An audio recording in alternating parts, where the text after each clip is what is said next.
먼저 청구인 측 15분 네. 하십시오.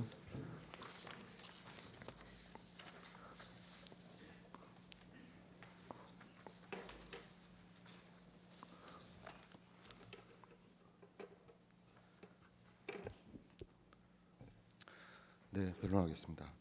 여러 사건 심리로 바쁘신 와중에도 이 사건에 관한 신중한 판단을 위해서 다시 변론을 열어 변론 기회를 주셔서 감사합니다. 오늘 말씀드릴 순서인데 바로 국회의 의사결정과 의사에 관해서 말씀드리겠습니다. 국회는 헌법상 독립기관인 만큼 그 의사도 자주적으로 결정합니다. 그래서 의사결정 대상이나 시점 선택, 그 절차나 내용 형성의 자유가 있습니다. 다만 헌법이나 법률에 특별한 규정이 있는 경우에는 그에 따라야 하는데 구체적으로는 규정 해석과 적용에 관한 사법심사를 통해 한계를 인식하고 그에 따르고 있습니다. 의사 처리 여부를 기준으로 국회의 의사결정에 대해 말씀드리겠습니다. 먼저 의사로 처리하려면 의안이 존재해야 합니다. 의안은 헌법이나 법률에 근거해야 합니다. 각 규정에 따라 의안이 성립되면 의사로 처리해 국회의 의사를 결정하고 있습니다. 이와 관련해서 국회가 합의제 기관이지만 국회의 의사결정을 모두 의사로 처리해야 하거나 할 수 있는 것은 아니고 의사로 처리하지 않는 경우도 있습니다. 대표적으로 국회의 인사추천, 지명, 위촉의 건이 있고 법률, 국회규칙, 국회규정상 사무에 해당하는 것들은 사안에 따라 다양한 방식으로 의사결정을 하고 있습니다.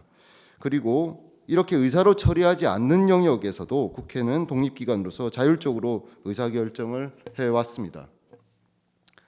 그러면 여러 사안들 중에서 소송과 관련해서 국회가 어떻게 의사결정을 해왔는지를 의사처리 여부를 기준으로 나눠서 말씀드리겠습니다. 먼저 의사로 처리하는 경우는 헌법이나 법률에 규정이 있는 경우인데 대표적으로 헌법재판 중 탄핵심판의 경우 그 대상 사유 절차를 헌법과 법률이 비교적 자세히 정하고 있어서 그것에 따라 의사로 처리하고 있습니다. 이외에 국회 증감법상 위증, 불출석, 국회 모욕, 고발의 경우에는 위원회에서 의사로 처리하고 있습니다. 다음으로 소송 중 권한쟁의 심판과 관련해서 국회에 대한 청구가 있는 경우, 그리고 각종 민사, 행정 소송과 관련해서 제소하거나 응소하는 경우, 그리고 형사 고발 등의 경우는 의사로 처리할 근거가 없어서 국회의장의 국회 대표권, 사무감독권에 따라 처리해 왔고 이 사건 권한쟁의 심판 청구도 마찬가지였습니다. 권한쟁의 심판 청구와 관련해서 심판과 관련해서 국회 의사결정에 대해 좀 더 자세히 말씀드리겠습니다. 먼저 전례를 보자면 국회가 청구하거나 참가한 사례는 없습니다. 국회에 대한 청구는 5건 정도 있었는데 국회에 대한 청구가 있는 경우에 응소 여부, 응소 시점, 응소 시 대응 방향, 그리고 구체적인 소송상 공격 방어 방법에 관하여 본회의 의결 없이 의장의 대표권, 사무감독권에 따라 처리해 왔습니다. 이 사건 청구와 관련해서 본회의 의결 없이 청구하게 된 배경을 말씀드리겠습니다. 첫째, 권한쟁의 심판 청구 여부, 청구 시점, 청구 내용을 의사로 처리할 헌법이나 법률상 근거가 없기 때문에 의안이 성립할 수 없습니다. 작년 10월 권한쟁의 심판 청구안이 제출된 일이 있었습니다. 그때도 같은 이유로 국회의사과에서 반려했었습니다. 그리고 명확한 근거가 없다 보니까 의사로 처리한다고 하더라도 어떤 절차를 거쳐야 하는지 혼선이 있을 수밖에 없고 이로 인한 논란이나 지연은 피하기 어려웠습니다. 결국 이 부분은 규정이 신설되거나 헌법재판소가 명확한 기준을 제시해 주시기 전까지는 의사로 처리하기 어렵다라고 판단했습니다.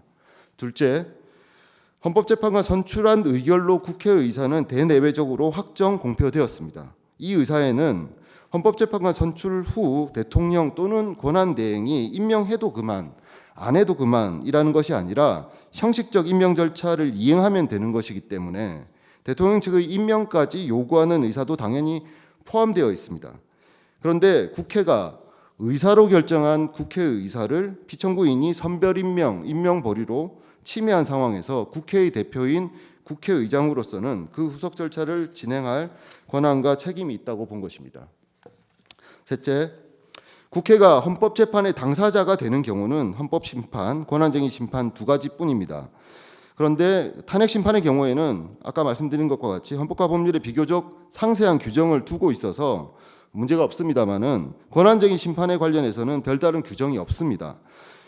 규정의 공백 상태인데 이런 입법의 불비 영역이라고 해도 국회가 헌법상 당사자로서 청구하는 것은 가능해야 하고 이런 규정의 공백 영역에서야말로 국회의 자율적 의사결정이 빛을 발하는 것이라 판단한 것입니다.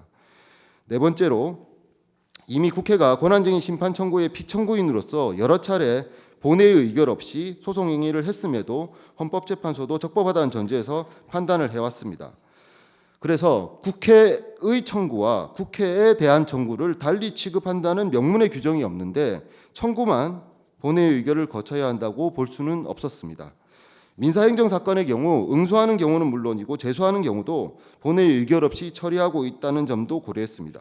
또 국회 규칙이나 규정상으로도 헌법재판 관련 업무는 사무로 처리하고 있어서 국회의장이 권한쟁의 심판 청구가 필요하다고 판단한 것에 따라서 사무 처리도 가능한 상황이었습니다. 마지막으로 이 사건 청구는 단순히 국회가 권한 침해를 확인받고자 하는 것이 아니라 헌정질서 회복을 위해 기묘한 헌법재판소의 안정성을 확보하기 위해 반드시 해야 하는 것이라고 판단했습니다. 헌법재판소 구성에 책임 있는 기관으로서 국회는 대체할 수 없는 헌법재판소의 중요성을 고려해서 다양한 심판 불능 상황을 피하고 우발 상황에 대해 대비해야 할 책임이 있습니다. 또 헌법재판소의 권위를 확보하고 심판의 공정성, 객관성, 신뢰를 제고하는 데 이 사건 청구가 시급하다고 판단했습니다. 이런 이유들을 종합해서 이 사건 청구가 필요하고 가능하다고 판단해서 청구하게 된 것입니다.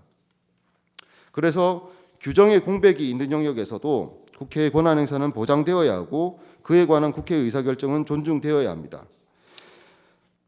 헌법 법률상 본회의 의결을 요건으로 하지 않는 상황에서 권한쟁의 심판과 관련해서 새로운 요건을 부과하는 법 창조나 법 형성은 신중해야 하지 않나라는 것이 저희 생각입니다. 더구나 헌법재판소의 전례까지 고려하면 명백한 규정 위반이 없는 이 사건 청구가 부적법하다고 볼 상황은 아니라고 생각합니다. 페이지까지 했고요. 10페이지입니다. 이제 국회의 헌법재판관 선출 절차와 관련한 관행의 부존재에 대해 간략하게 말씀드리겠습니다. 먼저 국회법은 의장이 각 교섭단체 대표위원과 협의해서 헌법재판관 선출안을 제의하도록 하고 있습니다. 국회법상 협의는 동의 합의와 명백하게 구분해서 사용하고 있습니다. 물론 협의라고 해도 당연히 합의를 지향해야 하지만 합의를 강제하는 것은 아닙니다. 명문상 협의로 규정해뒀음에도 이를 합의로 운영해야 한다는 주장을 넘어서 합의가 아니니까 따르지 않아도 되겠다, 따르지 않겠다라고 하는 것은 초법적이고 정치적인 주장에 불과합니다. 국회에서 헌법재판관을 선출할 때의 절차 진행 개요인데요. 구체적인 경과 설명 시 말씀드리기로 하고 넘어가도록 하겠습니다. 이번 헌법재판관 선출과 관련한 주요 절차 진행 경과입니다. 24년 11월 28일 여당 1명, 야당 2명 추천에 관해서 합의가 있었습니다. 그래서 그 합의한 날 국민의힘은 합의에 따라서 헌법재판소 연락관에게 서류 준비를 요청을 했습니다. 아마 재판관님들께서 더 잘 아시겠습니다만은 실무적으로 각 당이 의장에게 추천안을 제출하기 전에 법정 서류를 준비해야 합니다. 그래서 후보자 본인, 그다음에 직계자손의 병역, 그리고 본인과 가족의 재산, 납세 등에 관한 정보를 준비해야 하고 후보자나 가족들도 날인까지 해야 합니다. 그런 작업을 마치고 서류 준비가 마쳐지면은 제출하게 되는데 그것이 바로 12월 9일이었습니다. 그래서 12월 9일 민주당과 국민의힘은 각 추천 공문을 의장에게 제출했고 의장은 그대로 제의했습니다. 그리고 12월 11일 각 당이 인사청문특별위원회 위원을 선정해서 의장에게 통지했고 의장도 그 의견을 받아서 위원 선임을 확정해서 통지했습니다. 결국에는 11월 28일 여당 1명, 야당 2명 추천하기로 합의했고 그 합의에 따라서 12월 11일까지는 여당에서도 별다른 이견 없이 절차를 진행을 했었습니다. 그런데 12월 12일부터 탄핵 심판 중이니 재판관 3명 모두 임명해서는 안 된다고 주장을 하시다가 그 후로는 또 합의가 없었다라는 주장으로 진화한 상황은 이미 알려진 바와 같습니다. 그래서 요거와 관련해서 한 가지만 말씀드리면은 헌법재판소 소장 임명이 조건이었다라고 하시는데 글쎄요, 처음에는 탄핵 심판 중에는 아예 임명을 갖다가 해서는 안 된다고 주장을 하시다가 이제 헌재 소장 얘기는 나중에 나온 것이라 뭐 어떨지 모르겠습니다. 그 부분은 재판소에 적절히 판단해 주시라고 믿고요. 어쨌든 12월 18일부터 12월 9일까지 협의를 진행을 했었는데 그때 진행했던 협의 결과에 따라서 의장과 각 교수단체 협의가 된 것으로 보고 제의를 한 이상 그 의사에 따라서 진행을 했던 것이고요. 그리고 국민의힘이 최종적으로 나중에 참여를 하진 않았지만 국민의힘이 추천한 후보자까지 포함해서 12월 26일까지 절차를 완료를 했습니다. 그리고 관행의 부존재와 관련해서 몇 가지 말씀을 드리겠는데요. 뭐 이미 서면으로 자세히 주장한 부분이라서 16쪽에 있는 2000년 상황에 대해서 간략하게 말씀드리는 것부터 시작하겠습니다. 2000년 16대 국회에서 협의 과정에 이견은 있었습니다만은 결국에는 야당 1명, 여야 합의로 1명 추천하기로 합의를 했었는데 당시에 한나라당이 본회의 표결을 보이콧했습니다. 그래서 한나라당 없이 협의대로 표결을 했고 결국엔 대통령도 임명을 하셨습니다. 다음으로 19쪽입니다. 2018년 10월 의석 분포를 보시면 여소야대긴 했는데 이때 좀 특징이 있는 것이 바른미래당이 30석이지만 원내 3당으로 당시에 캐스팅 보터 역할을 하고 있었습니다. 그래서 뭐 여러 가지 얘기가 많았습니다만은 결국에는 원내 의석 1, 2, 3당이 각 한 명씩 추천하는 방식으로 협의가 있었습니다. 이것이 바로 이번 재판관 선출 바로 이전인 2018년 상황입니다. 그래서 정리하면은 국회 선출 헌법재판관 추천과 관련해서는 매번 정치적 역학관계에 따른 협의 조정을 거쳐서 결정을 했습니다. 각 시기별로 여야 모두 구속력 있는 관행의 존재를 부정하고 각기 유리한 선례를 주장하는 등의 과정이 있었습니다. 이 과정 자체가 관행이 존재하지 않는다는 것을 보여줍니다.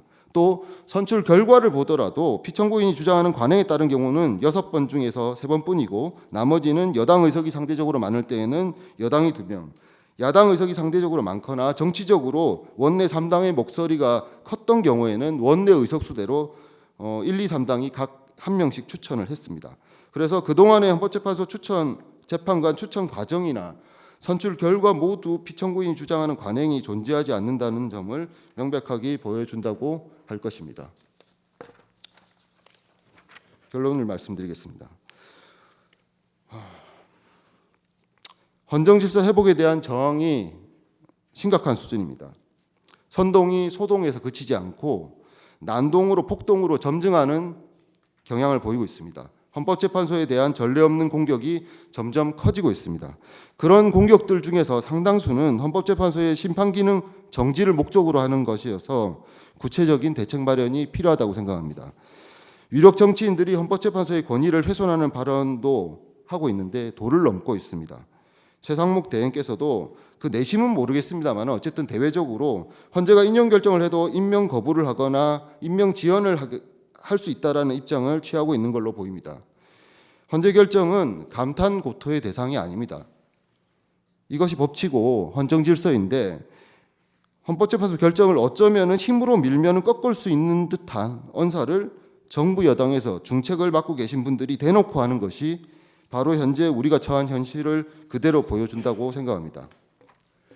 그래서 불복 가능성을 차단하는 결정이 필요합니다.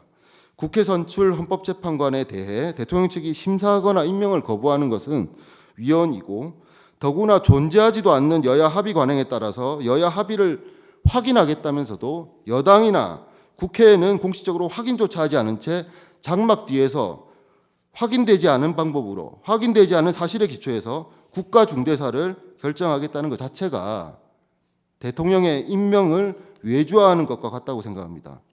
정치로 법치를 압도하려는 반헌법적 시도가 아닌가라는 생각이 듭니다. 이 모든 과정이 국회의 권한을 침해하는 것이고 바로 그래서 국회가 원하는 것은 이 침해가 종결되고 반복되지 않도록 적절히 차단하는 것입니다. 지난주까지는 헌재 결정이 무력화될 수 있는 상황까지는 상상도 못했습니다. 그런데 이제는 설마나 어쩌면이 아니라 정말 그런 점에 대해서까지 고민을 해야 되는 상황이 아닐까라는 생각이 듭니다.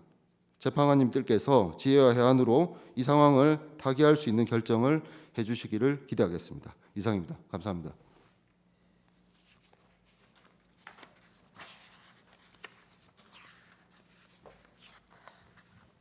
피청구인 15분 해주십시오.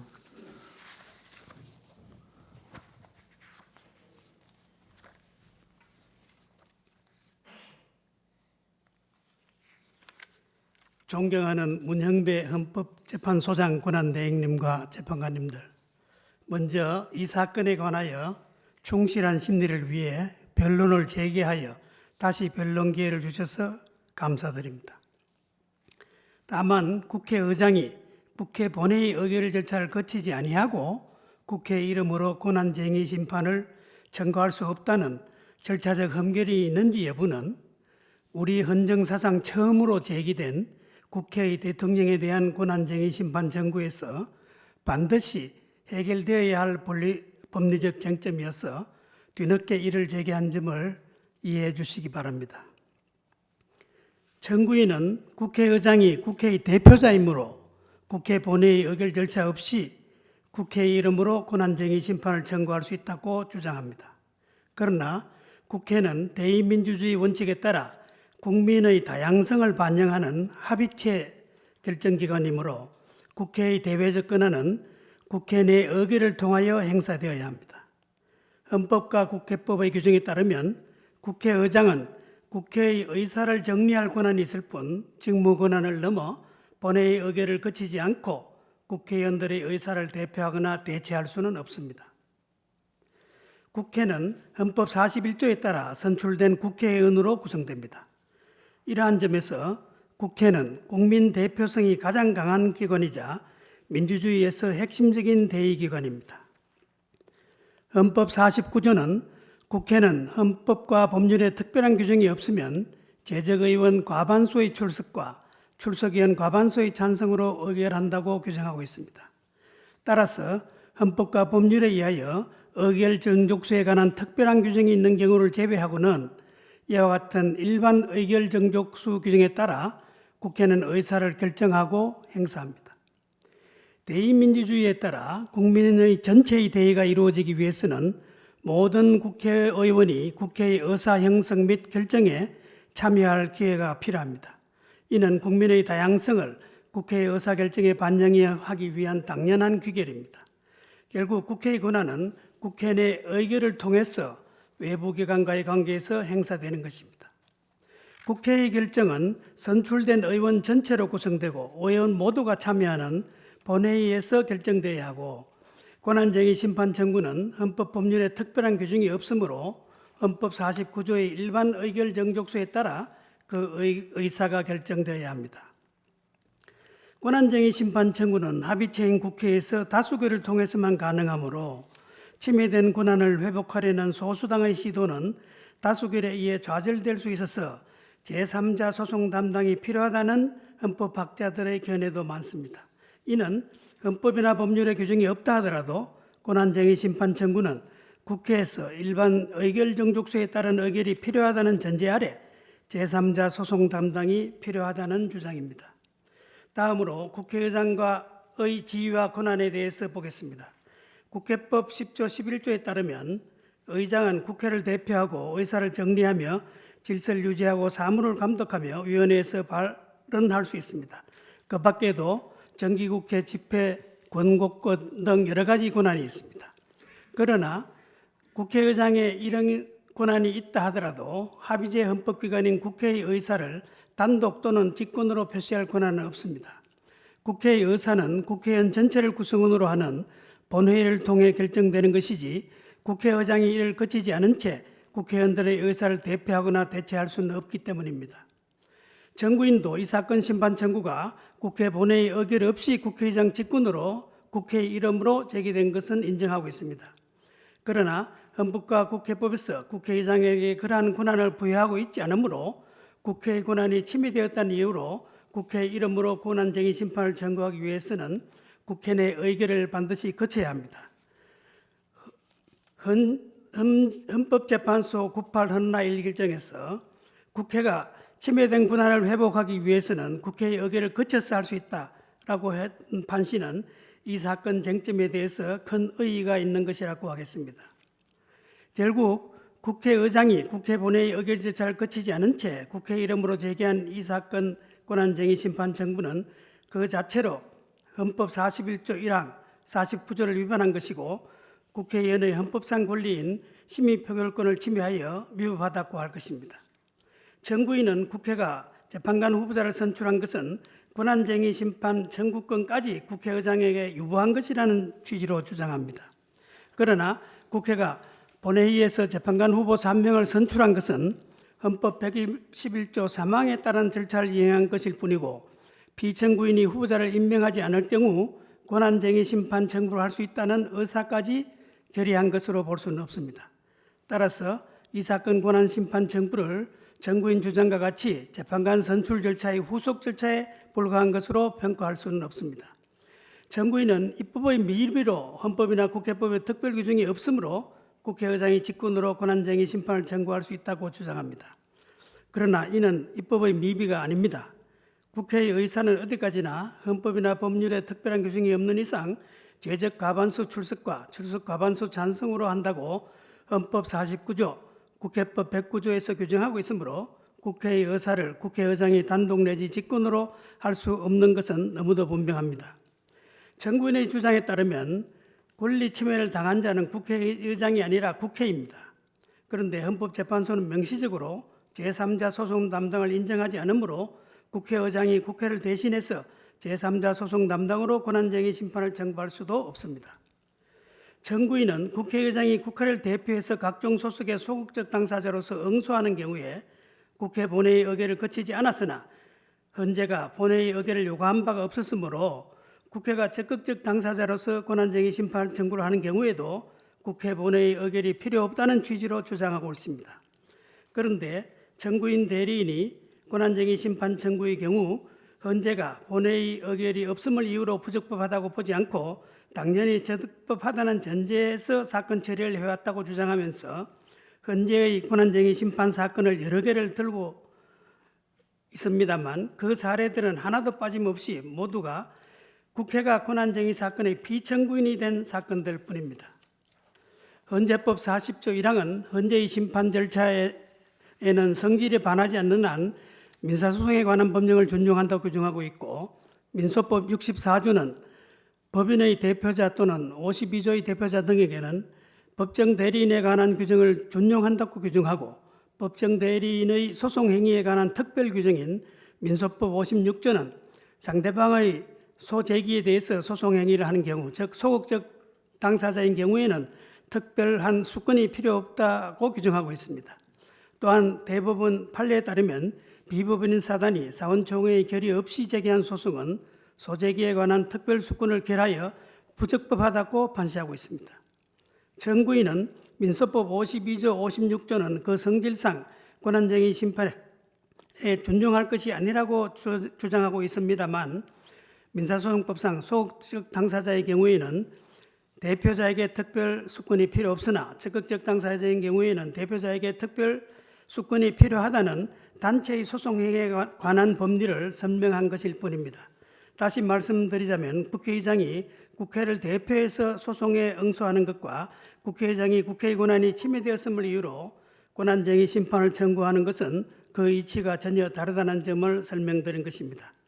이러한 법률 규정 및 대법원 판례에 비추어 보더라도 국회가 권한쟁의 심판 등 헌법소송의 소극적 당사자, 즉 피청구인이 되는 경우에는 그 대표자인 국회의장이 국회의 본회의 의결 없이도 국회 이름으로 소송 행위를 할 수 있지만 국회가 그 권한이 침해되었다는 이유로 적극적 당사자로서 국회 이름으로 권한쟁의 심판을 하는 경우에는 청구를 하는 경우에는 그 대표자인 국회의장이 직권으로 할 수는 없고 당연히 합의제 국가기관이자 그 어느 헌법기관보다도 단체성이 강한 국회의 의사원칙에 따른 의결이 있어야 됩니다.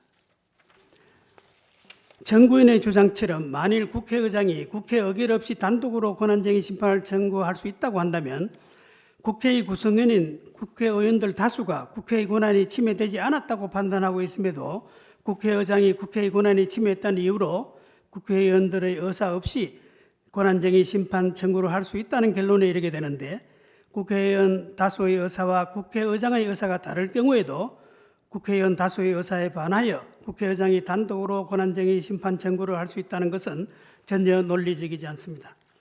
청구인들은 국회 사무처 직제, 국회규칙 240조가 국회의장이 국회의 의결을 거치지 아니하고 권한쟁의 심판을 청구할 수 있는 근거 규정이라고도 주장하고 있습니다. 그러나 국회 사무처 직제는 국회 사무처법에 따라 국회 사무처의 하부 조직과 그 분장 사무 등 국회 사무처 운영에 필요한 사항을 규정하는 것을 목적으로 하는 국회 규칙일 뿐 국회의 의사에 관한 규정이 아니므로 청구인 청주장은 이유 없습니다. 설령 견해를 달리하신다 하더라도 청구인은 재판관 설중권, 헌법재판소 구성권이 침해되었다고 주장합니다만 피청구인이 청구인의 권한을 침해했다고 볼 수 없으므로 이 사건 청구는 기각되어야 합니다. 먼저 청구인이 침해당하였다는 헌법재판소 재판관 선출권에 대해서 보겠습니다. 국회는 24년 12월 26일 정계선, 조한창, 마은혁 재판관 후보자를 선출 완료하였습니다. 결국 청구인의 헌법재판소 재판관 선출권은 이미 본회의 의결을 통해 행사한 것이고 효력이 즉시 발생하였습니다. 따라서 피청구인의 부작위로 인하여 권한이 침해될 여지는 없습니다. 다음으로 청구인의 헌법재판소 구성권이 침해되었는지 살펴보겠습니다. 헌법 111조 2항은 대통령에게 재판관 전원의 임명권을 부여하고 있고 제3항에서 국회는 3인의 선출권을 선출할 권한만 보유한다는 것을 명백하게 규정하고 있습니다. 청구인이 주장하는 국회의 헌법재판소 구성권은 어디까지나 헌법재판소장 임명에 관한 동의권 및 헌법재판소 재판관 3인에 대한 선출권만을 의미하며 국회 목 재판관 3인의 최종적인 임명권까지 포함한다고 볼 수는 없습니다. 이와 관련하여 국내 유수의 헌법학 교과서에도 국회의 헌법재판소 구성권에 관하여 헌재 소장 임명에 대한 동의권 및 재판관 3인에 대한 선출권만을 언급하고 있으며 3인의 최종적인 임명권에 대해서는 어떠한 설명도 하지 않고 있습니다. 청구인이 침해당했다고 주장하는 권리는 청구인인 국회의 권리이므로 침해된 권리의 회복을 위한 권한쟁의 심판은 국회의 의결을 거쳐야 청구할 수 있습니다. 그럼에도 불구하고 청구인의 대표자인 국회의장이 국회의 의결 없이 직권으로 국회 이름으로 이 사건 심판 청구를 하였음이 명백하므로 부적법하여 각하되어야 할 것입니다. 설령 견해를 달리하신다 하더라도 비청구인이 청구인의 헌재 재판관 선출권과 헌법재판소 구성권을 침해한 사실이 없으므로 청구인의 이 사건 심판 청구를 기각해 주시기 바랍니다. 감사합니다.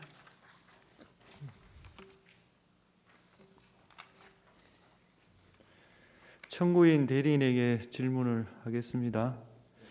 2월 6일자 변론 요지서 말미에 다만 재판부께서 본회의 의결이 필요하다고 판단하신다면 이 사건 권한쟁의 심판 청구의 험결을 보완할 수 있는 기회를 주셨으면 합니다. 이렇게 하셨습니다. 네네. 그 의미가 무엇입니까? 만약에 재판부께서 그 본회의 의결이 필요하다고 하신다고 하면은 국회에서는 본회의 의결을 할 수 있는 지금 준비를 하겠다라는 말씀을 드리는 겁니다. 본회의 의결에 어느 정도 시간이 걸릴 것이라고 예상합니까? 그건 사실은 이제 여야가 협의를 좀 해야 될 문제라서 사실은 조금 그 기간을 딱 말씀드리긴 어려운데요. 지금 현재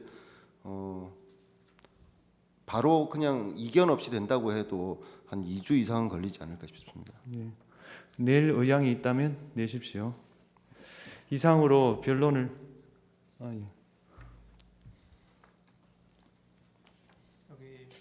제가 청구인 대리인께 좀 여쭤볼 게 있는데요. 이건 피청구인 쪽에도 나중에 여쭤볼 거니까 좀 잘 들으시기 바랍니다. 그 국회가 이제 그 실질적인 원고가 돼가지고 행정소송한 적이 있죠. 네네. 그래서 대표적으로는 그 서울특별시 영등포 구청장 상대로 해가지고 네네. 도로 사용 변상금 부과처분 취소 소송했죠. 네네. 이제 그 사건에서 형식적인 원고는 대한민국이고, 네네, 그렇습니다. 그렇지만 이제 구체적인 국가기관으로는 국회가 이제 그 권한을 침해됐다 해가지고 취소송을 제기했잖아요. 네, 그렇습니다. 그 사건에서 국회 의결이 있었습니까? 의결이 없었습니다. 그 피청구인 대리인께 여쭤보는데요. 네. 그 경우 이제 그거 말고도 더 있거든요. 이제 네.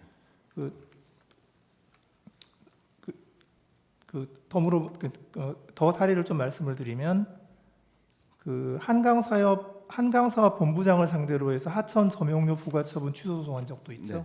네, 그때는 결의 있었습니까? 없었습니다. 그 사건들 사건 번호하고 네. 판결문을 좀 참고 자료로 내주시고요. 네, 알겠습니다. 예, 피청구인 대리인께 여쭤보는데 네. 그 경우도 지금 국회가 실질적으로 원고가 돼가지고 그 국회의 권한이 국회의 권리가 침해되었다라고 해서 행정소송을 제기했는데 그 사안에서 결의 없이 그냥 그 판결까지 다 진행이 됐거든요. 네. 이제 그 사안하고 지금 이 권한쟁의 그 청구하고는 뭐가 다른가요? 같은 거 아닌가요?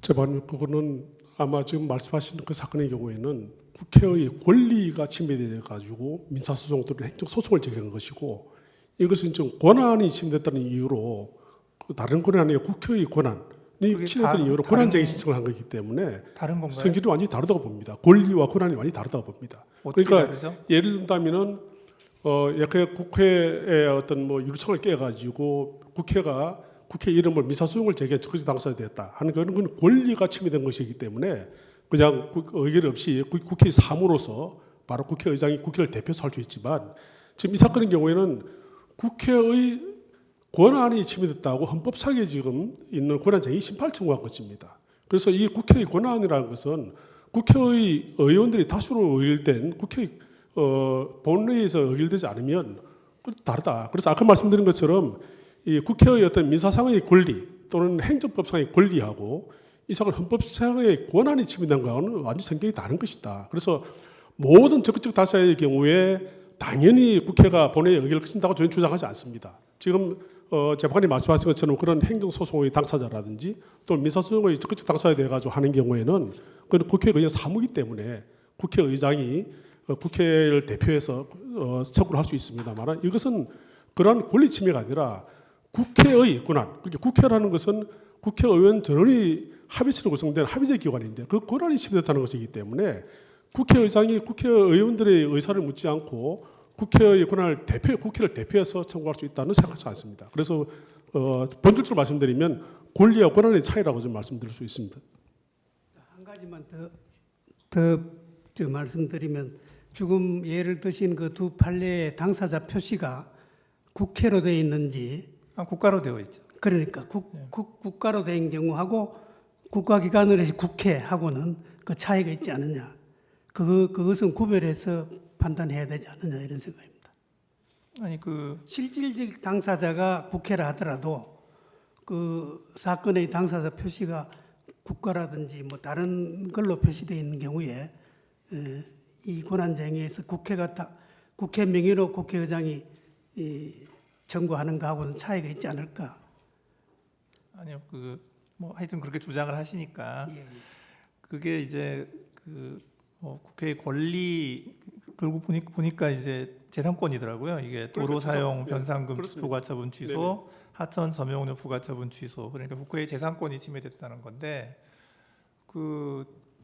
국회의 재산권이 침해됐다는 거하고 국회의 헌법재판소 구성권이 침해됐다는 거하고 똑같은 원고의 입장에서 하는 거라서 하여튼 그 주장의 취지는 알겠습니다. 좀 혹시 필요하시면 서면으로 좀 민사상과 행정법상의 최창원 변호사님 뭐 하실 말씀 있나 보다. 권한이 다르다는 것입니다. 마이크 좀 드리시죠.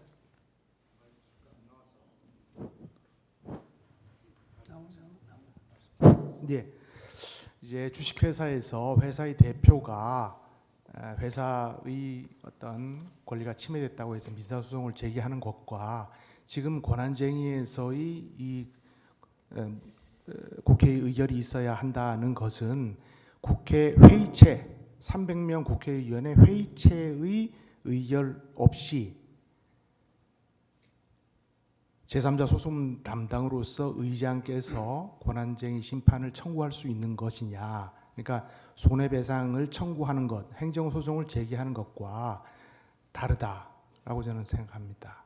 그러니까 회의체로서 국회의 손해가 발생했느냐 아니면 회의체로서의 국회의원들의 총유적인 의미에서의 의사에 대한 의결이 있었느냐 하는 점에 있어서는 다르다고 생각합니다. 뭐 재판관님 요즘 조금 보완하면 되겠습니다. 지금 아무래도 서면으로 저희가 그 내용을 밝혀야 될 것 같은데요.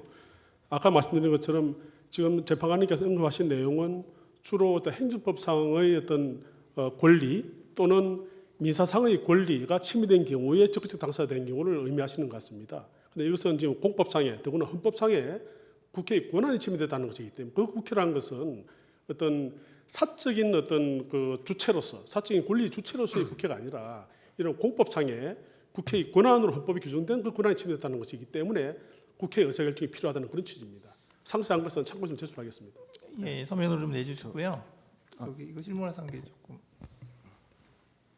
재판님 기회를 주시면 조금 조거에 대해서 간략하게만 아니 됐습니다. 예, 그 저기 네. 지금 여기서 말로 지금 할 수 있는 게 아니어서 법적인 서면으로 좀 내주시면 예, 제가 잘 살펴보겠습니다. 네. 예.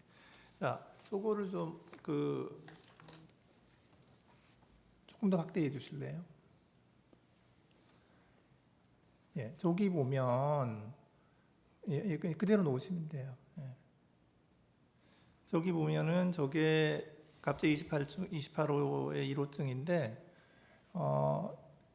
헌법재판소 재판관 마은혁 정계선 조한창 선출에 관한 인사청문특별위원회 위원 선임의 건 이래가지고 더불어민주당 대표의원이 이제 직인을 찍어서 이제 그 더불어민주당 의원들 중에서 인사청문위원을 추천하는 공문이에요.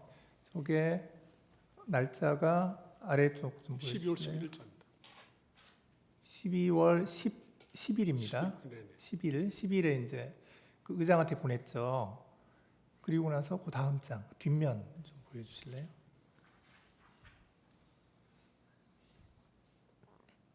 예, 이번에는 이제 위부터 좀 보여주세요.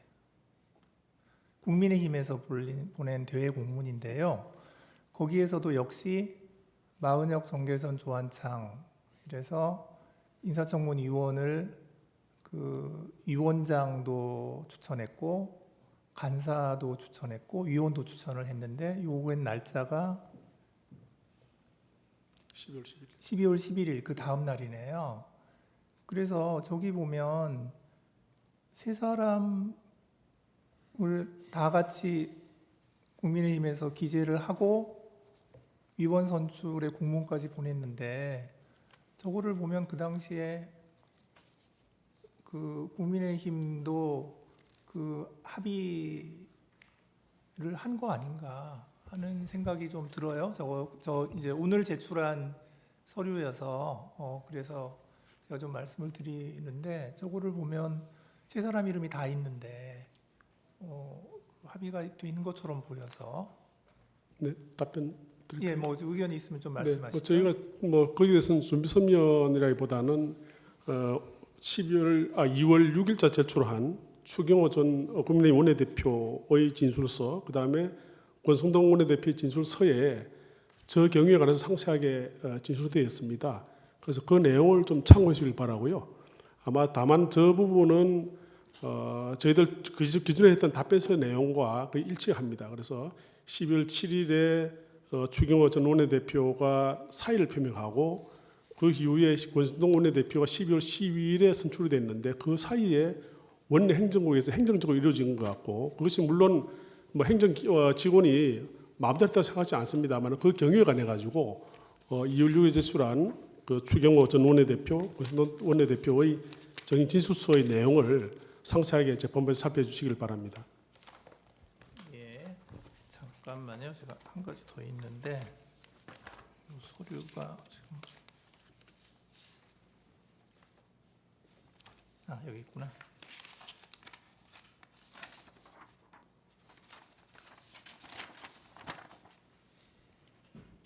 아까 그건 주세요. 저 주시고.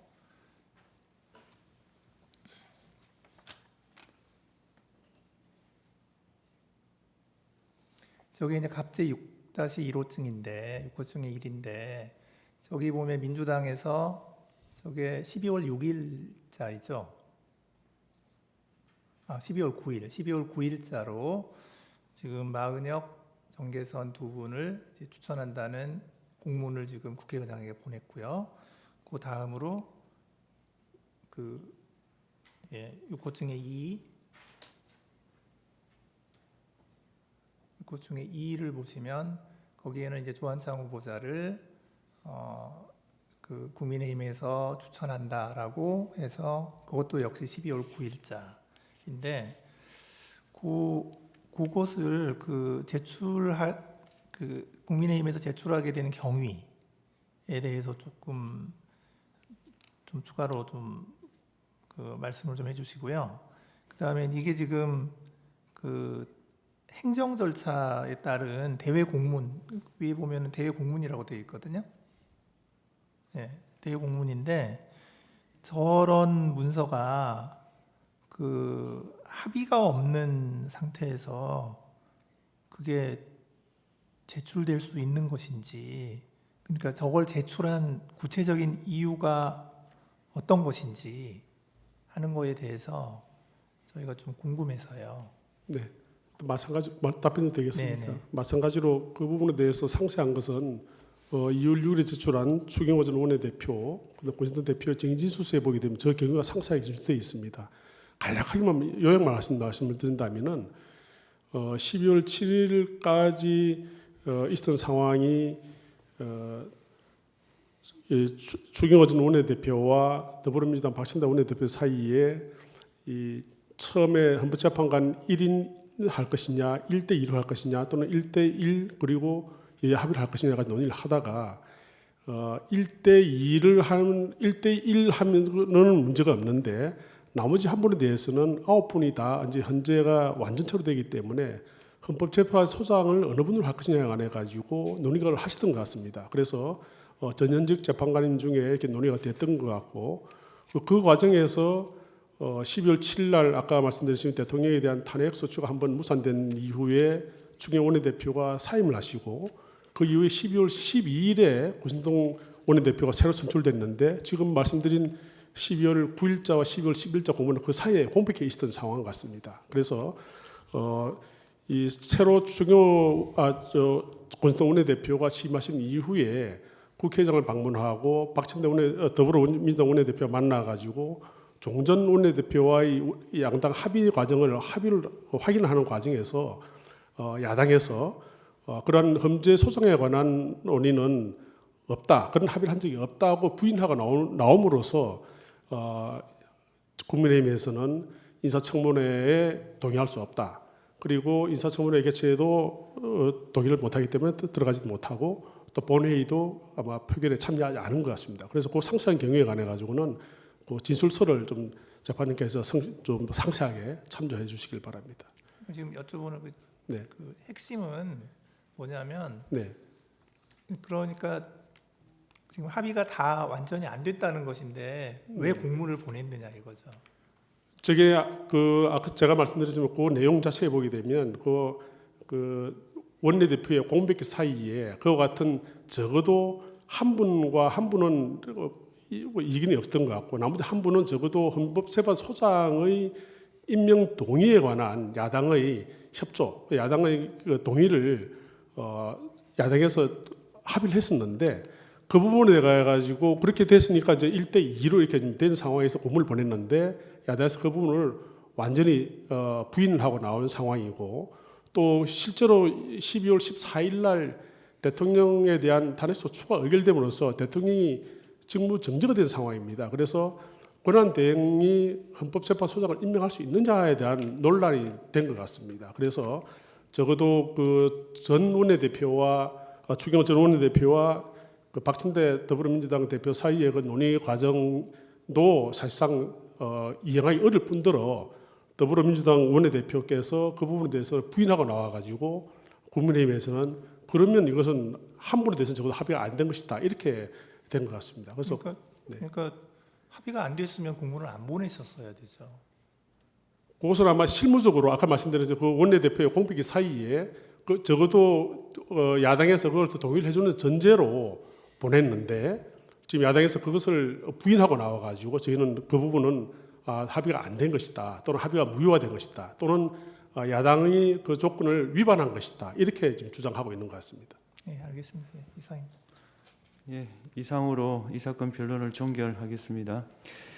당연한 이야기지만 선고 시기는 재판부 평의에서 정해지면 당사자에게 통지하겠습니다. 이상입니다.